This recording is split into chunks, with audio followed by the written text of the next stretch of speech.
56e jour de ma quête pour trouver le Wandwich et aujourd'hui j'ai voulu faire un sandwich élastique pour rendre honneur au Gomu Gomu no Mi, mais ça s'est pas bien passé. On commence par ciseler quelques tomates séchées, puis on prend du basilic frais que l'on va également ciseler, on va ensuite prendre des pistaches que l'on va hacher en morceaux et on récupère des zestes de citron que l'on va ciseler le plus finement possible. On sort ensuite une belle burrata du fromager, on en prend la moitié et on vide l'intérieur dans une assiette. On va ensuite ciseler la couche extérieure que l'on ajoute dans l'assiette avec nos autres éléments. On ajoute du sel, du poivre et un peu d'huile d'olive. On mélange bien et on réserve au frais. On va ensuite découper une belle tomate en tranches le plus finement possible.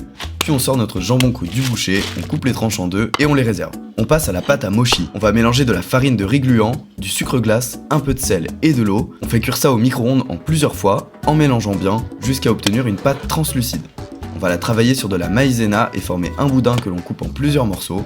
Puis on va ensuite aplatir nos morceaux avec un rouleau jusqu'à obtenir une sorte de galette. Étape finale, on prend une galette, on la brosse pour enlever la maïzena, on la garnit avec du jambon, de la roquette, de la crème de balsamique, une rondelle de tomate que l'on assaisonne et notre burrata, et on referme délicatement le mochi. Pour finir, on va déposer un peu de crème de balsamique sur le dessus et on parsème avec des graines de sésame et c'est prêt. Franchement, l'intérieur était bon, mais le mochi, c'était vraiment pas une bonne idée.